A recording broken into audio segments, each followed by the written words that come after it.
Big boss night అంటారు అట్లా కాదు. నేను జెన్యూన్ అన్న, నేను మాట మీద ఉంటాను. నేను మాట తప్ప వంశం కాదు. నేను డ్రెస్సింగ్ స్టార్ గా చెప్తున్నా. డ్రెస్ వేసుకోలేదు, మంచి డ్రెస్ వేసుకుంటే బిగ్ బాస్ బిగ్ బాస్ 9 ఎట్లా అనిపిస్తుంది? బిగ్ బాస్ 9 చాలా బాగుందండి. అసలు బాండింగ్స్ బాగున్నాయి. అండ్ ఇట్లా గేమ్ కూడా ఫన్ ఉంది. అండ్ గేమ్స్ కూడా డిఫరెంట్ గేమ్స్ ఉన్నాయి.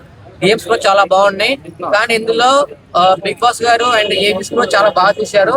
ఇంకొకటి ఏంటంటే ఇందులో యాంకరింగ్ కానీ అండ్ హోస్టింగ్ కానీ అండ్ బిగ్ బాస్ ఇంత 100 days వరకు ఎక్కడ బోర్ కలగకుండా ప్రతి ఒక్కరు చూసుకుంటే అందరు రివ్యూస్ కానీ రేటింగ్స్ కానీ చాలా బాగా పెరిగింది. అండ్ ఇదే విధంగా బిగ్ బాస్ కంటిన్యూగా కొనసాగాలని కోరుకుంటున్నాను. ఇదైతే లాస్ట్ సీజన్ కంటే ఇప్పుడు ఈ బిగ్ బాస్ 9 చాలా బాగుంది. ఇలాంటి బిగ్ బాస్ మళ్ళీ 10 సీజన్ లో కూడా చాలా బాగుందని ఎక్స్పెక్ట్ చేస్తున్నాను. టాస్క్ చాలా బాగున్నాయి అండి. టాస్క్ డిఫరెంట్ గా ఉన్నాయి, కొంచెం కష్టంగా ఉన్నాయి. మొదలు దెబ్బలు కూడా తాకినాయి. నాకు ఇందాక అన్న ఒక చిన్న వార్త ఏంటంటే మన ఇమాన్యుల్ కళ్యాణ్ గారికి దెబ్బ తాకిందని చెప్తే టాక్ వచ్చింది. ఆయన కుట్టుడు పడ్డాయి అంటే దెబ్బ తాకిందంటే రొస్టికి పాపం ఎలా తాకింది ఎలా కింద పడడం నాకు అర్థం కావడం నాకు చాలా బాధ అనిపిస్తుంది. మరి చూద్దాం, మరి ఇప్పుడు ఈ రోజు నైట్ తెలుస్తుంది మరి కళ్యాణ్ దెబ్బ తాకిందా లేదా అనేది. మరి కళ్యాణ్ గారు మీరు ఖచ్చితంగా కప్పు కొట్టేస్తారు. ఇది ఆల్రెడీ ఫిక్స్ అయిపోయింది కూడా మాకు తెలిసింది. మీరు కప్పు కొట్టారని చెప్పేసి ఇది అందరం వెయిట్ చేయాలి. ప్లీజ్ దయచేసి అందరు చెప్తున్నాను, బిగ్ బాస్ 9 ఎలా సపోర్ట్ చేశారో మళ్ళీ వచ్చే బిగ్ బాస్ 10 కూడా మళ్ళీ సపోర్ట్ చేద్దాం. కానీ డిఫరెంట్ గా ప్లాన్ చేయండి సార్. కామన్ పీపుల్స్ అగ్ని పరీక్ష లాగా పెట్టేయండి. కానీ కొంచెం అంత టఫ్ గేమ్ కాకుండా కొంచెం మంచిగా పెట్టండి. నేను బిగ్ బాస్ 10 వరకు అలా 6 pack ఖచ్చితంగా సంపాదిస్తాను. ఫిక్స్. నేను కూడా వచ్చేస్తాను బిగ్ బాస్ 10 కి. తనుజ గారు బాగున్నారు. ఆమె గేమ్ బాగుంది, అంతా బాగుంది. అండ్ కళ్యాణ్ గారు అండ్ తనుజ గారు కాంపిటీషన్ చాలా బాగుంది. వాళ్ళిద్దరు బాండింగ్ బాగుంది. తనుజ గారికి చాలా రెస్పెక్ట్ ఇస్తాడు మన కళ్యాణ్ గారు. ఆమె వచ్చి కూర్చుంటే ఆమె కోసం కిందకి కూర్చోవడం కానీ రెస్పెక్ట్ ఇవ్వడం కానీ ఆమె ఏదైనా సాక్రిఫైస్ చేయడం కానీ అన్ని చాలా బాగున్నాయి. మరి వాళ్ళిద్దరి మధ్యలో ఏదైనా బాండింగ్ ఉందా, లవ్ అఫైర్స్ ఉన్నాయా, లేదా బయటకు వెళ్ళాక మ్యారేజ్ చేసుకుంటారా లేదా అనేది వెయిట్ చేద్దాం. మరి ఏంటి ఈ బిగ్ బాస్ నేను ఇలా చూస్తున్నా కానీ అయిపోయింది. అసలు ఇంత తొందరగా అయిపోతుంది నేను అనుకోలేదు, గెస్ట్ చేయలేదు.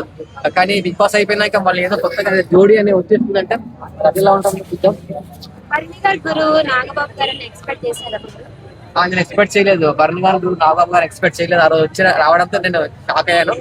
కానీ ఇంకొకటి నాకు ఎక్కువగా నచ్చింది అంటే నాకు సుమన్ శెట్టి గారు అండ్ భరణి గారు ఇద్దరి మధ్య కాంబినేషన్ వాళ్ళ ప్రోమో చూసినప్పుడు అయితే నాకు కళ్ళకే నీళ్ళు వచ్చింది. వాళ్ళిద్దరు అంతా నేను నీకున్నాం అన్నట్టు.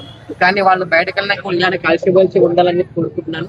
చాలా మంచిగా ఉంది. బిగ్ బాస్ అనేది బెస్ట్ ఉంది. కానీ ఇప్పుడు లాస్ట్ లో టాప్ లో మాత్రం కొంచెం బెస్ట్ గా అనిపించింది. కానీ బిగ్ బాస్ అయిపోయింది, ఎవరేం బాధపడకండి. మనకి మళ్ళీ మాకు ఇలాంటి షోలు మనకు వస్తూనే ఉంటాయి, పోతుంటాయి. మనము జెన్యూన్ గా పర్సన్ సపోర్ట్ చేసి మనం ఓట్ చేయాలి. రీతు చౌదరి గారు చాలా బాగా నవ్వారు. కానీ మీకు ఒకటే మేము షాక్ అవుతున్నాం, మీకు పెళ్లి కాలే అనుకున్నాం. మరి పెళ్లి అని చెప్పి ఫోన్ చేశారు. అది నిజమా కాదా, మరి అబద్ధమా? నిజమేనా? పెళ్లి అయినాక ఎందుకంటే పెళ్లి కాదని చెప్పుకుంటారు. నేను చెప్పుకుంటాను అంటే నా పిల్ల లైవ్ ఓకే పర్లేదండి. అప్పుడప్పుడు నచ్చి వస్తుంది, పర్లేదు. నచ్చి రాదా మనిషికి వస్తుంది, నాకు వచ్చింది.